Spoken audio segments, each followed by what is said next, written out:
the Eastern Roman Empire wasn't the only target of the Quran. The Quran was also targeting, the Sassanid Persian Empire. Absolutely. And I mean, I've written about this at length in my book, Iranian Leviathan. I think that potentially one of the most convoluted and cryptic conspiracies in history is the intrigue surrounding Muhammad and the Arab-Muslim invasion of both Sassanid Persia and then the Byzantine Empire. I think that there were some machinations going on there that were incredibly convoluted. And it's possible that certain things also got out of hand and that things went in a direction that, wasn't necessarily intended. That sounds very cryptic. Let me clarify for your audience. There was an intense internal rivalry in the Second Persian Empire, the Sassanid Empire, the Third Empire of Iran, the middle one, the Parthians. They weren't Persians; they were Scythians who came down, Scythian Iranians who came down and built the Second Empire of Iran. But the Sasanians were Persians, and in their period of running the Persian Empire, there was a deep internal schism between them and the Parthians who had ruled before them, because it's not like the Parthians just disappeared. They were still the predominant feudal landowners in the country. The Parthian houses were still the most powerful houses in Iran. It was a kind of like Game of Thrones type of situation where you had all these powerful houses and you needed to get the houses to agree on something in order to have effective state policy. And also these houses supplied, their armies for service in the national military. And so the Sassanid state relied on Parthian knights in a lot of cases to fight military battles. But the Parthians wanted to come back into power. They wanted to actually, regain the throne. And so there was a lot of internal intrigue. And this is actually relevant to our general subject matter because the Parthians remained Mithraists. Mm-hmm. And the Sassanids tried to impose a Zoroastrian state orthodoxy for the first time. During the Achaemenid Empire, the First Persian Empire, Zoroastrianism was there, but it wasn't an official state religion. During the Sassanid period, very much, along the lines of what Constantine did, the Sasanians attempted to turn Zoroastrianism into an Orthodox Iranian state religion. And these Parthian Mithraists ferociously resisted that. So I argue in Iranian Leviathan that the fingerprints of some of these Parthian feudal houses and of some of these Mithraic magi are on the Quran and the prophetic mission of Muhammad.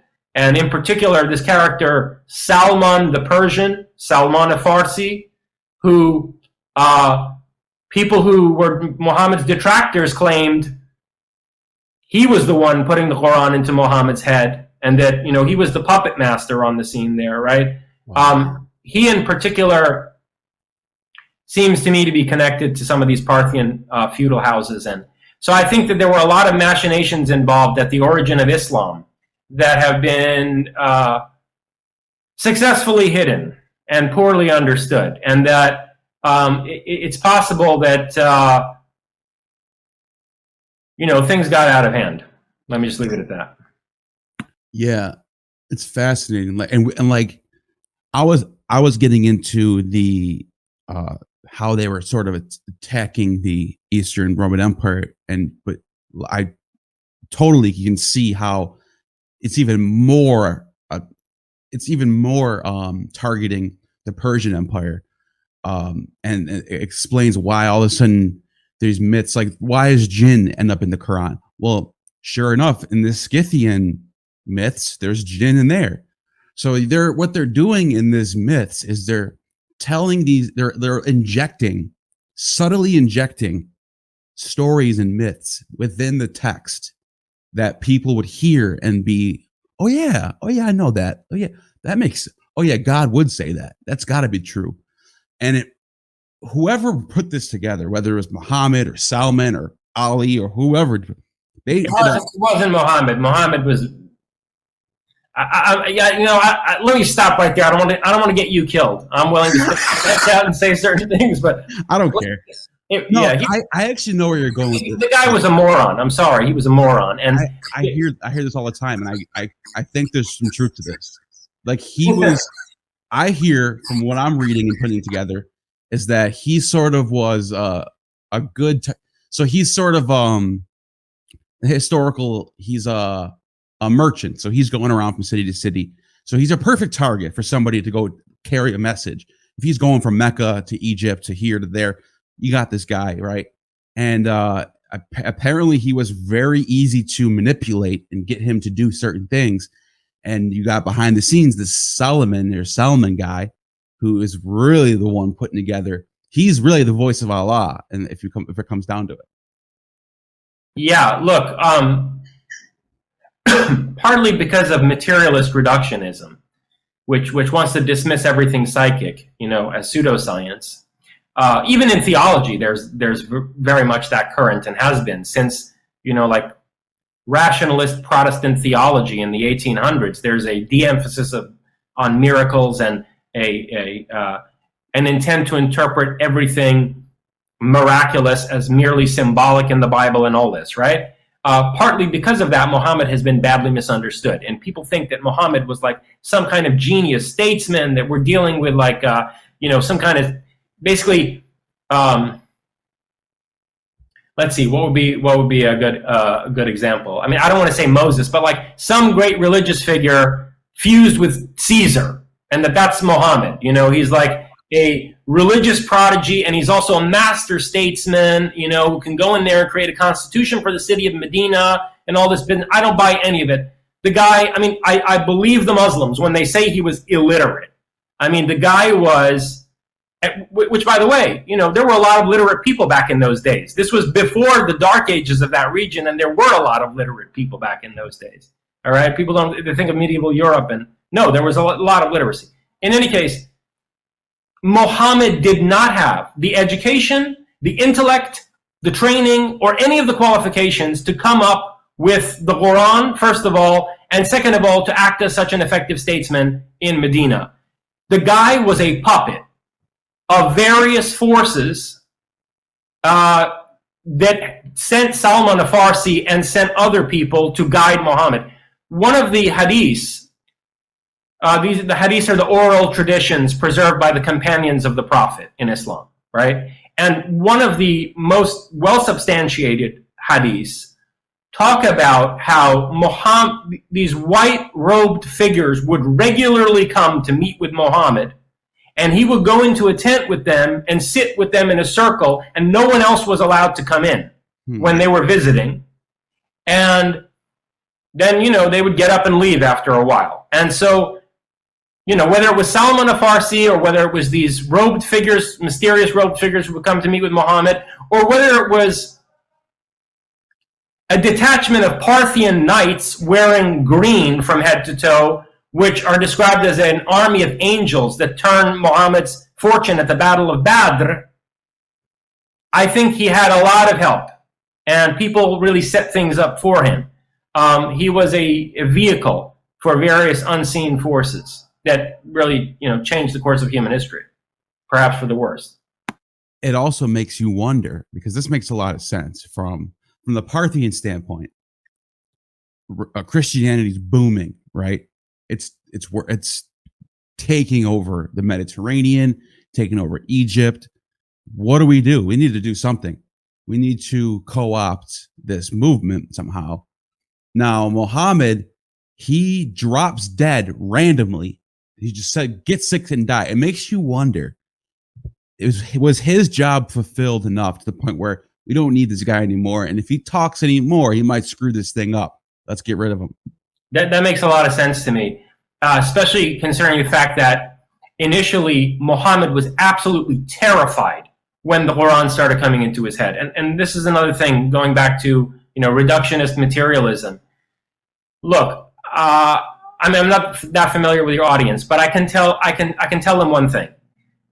until you accept the scientific legitimacy of extrasensory perception and psychokinesis and, you know, the things that parapsychologists have studied in a laboratory setting for over a century now, since the time of William James, you cannot understand the first thing about a phenomenon like Islam. Okay? Muhammad may have been a moron, but he was a medium. Mm-hmm. A lot of mediums are morons. Actually, mediums tend to be morons. You know, there's almost an inverse correlation between psychic ability and intelligence. Which makes a lot of sense, because psychic ability has to do with the subconscious. It's an irrational cognitive process. And there tends to be this correlation between hypertrophy of the analytical intellect and atrophy of psychic ability. This was noticed as far back as writers like Hegel and Schelling, you know, that, you know, it seemed like it was the most uneducated, unanalytic people in the world, like the peasants in the Scottish Highlands, who had the strongest psychic ability, right? So Muhammad was a medium. And this is all going back to what you were saying about, you know, the circumstances of Muhammad's death. Muhammad was a medium. And when the Quran first came to him while he was hiking in these mountains outside of Mecca, the guy thought that he ran, first of all, he was terrified out of his wits in this cave when Gabriel like comes up behind him and he starts hearing the verses of the Quran in his mind for the first time. As fast as he can, and the first thing he says to his wife is, listen, I'm either losing my marbles or I've been possessed by jinn. And then it's the wife's friends who are Christians that convince this guy that God is talking to him. He didn't want to believe it. So from the beginning, you have a guy who's not exactly reliable. I mean, he actually thinks that either he's being possessed by demons or he's out of his freaking mind, right? So it makes sense to me what you're suggesting, that maybe at a certain point, they didn't think they could rely on this guy anymore, and, you know, they needed him dead so that they could continue whatever project Islam, you know, was meant to further. Yeah, that makes a lot of sense. And if you look at it from a in hindsight, Islam masterfully worked. Like, as much, whether you like it or not, whether you hate the religion, whether you think it's the worst thing that ever happened in the world, those are all valid concerns. But it worked. Like, look at, so it's still to this day the fastest growing religion on the planet, and it's just, you look at it, I read the entire Quran from cover to cover. It is just, I mean, it's like, it's repetitive. There's really nothing, there's no substance at all. Allah, most merciful, most gracious. That's half the Quran right there. That's it. They said that a million times. And then that, for some reason, it worked though. It captures the hearts and minds of half the world. Mission accomplished. You almost can't even hate on it, because you're like, something's going on with this thing. Something out of the ordinary is happening with this book. And they did something like you're talking about, and it sure worked. Yeah, there's a lot I could say about that. But in a nutshell, I mean, this is a nominally Gnostic program, right? So I would say its archontic power is what it is. The Quran is quintessentially archontic in its power. And that's the force that was responsible for the spread of Islam, albeit embodied by waves of first Arab, then Turkic, then Mongol military forces that violently subjugated populations and forced this religion on them. Okay? So, you know, the Arab Muslim conquest of Iran was incredibly violent. But actually, it failed to convert the majority of the Iranian population in their heart of hearts to Islam. If you look at the so-called Islamic Golden Age, you know, from 900 until 1100, the Persians and other Iranians at that time didn't take Islam very seriously, which is one of the reasons why it's ridiculous to call it the Islamic Golden Age. It's an Iranian Golden Age under Arab occupation. But, you know, at that period, after the initial Arab, you know, onslaught, after the Islamic conquest of Sassanid Iran, Islam had not really, as you put it, quote unquote, won the hearts and minds of the majority of Iranians. It was then the wave of Turks who nobody imposed Islam on them. These Turks loved Islam. Somehow Islam just, it was the best thing that, had ever happened to them. These Turks, they just embraced it with open arms. They really did embrace it. And it won their hearts and minds. And then these brutal Turkic barbarians came in and slaughtered half of the Iranian population and really,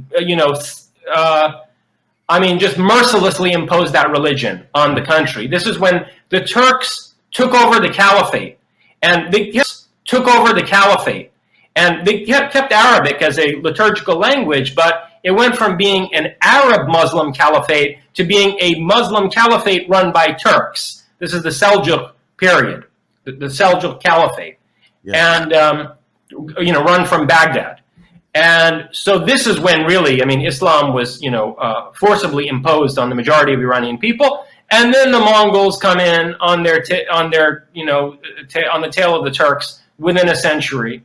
And these Mongols who had been, shamanists or maybe Vajrayana Buddhists realized that Islam is the most efficient theology for totalitarian political control, and they adopted it. And if there was anyone left resisting Islam, that was the death knell right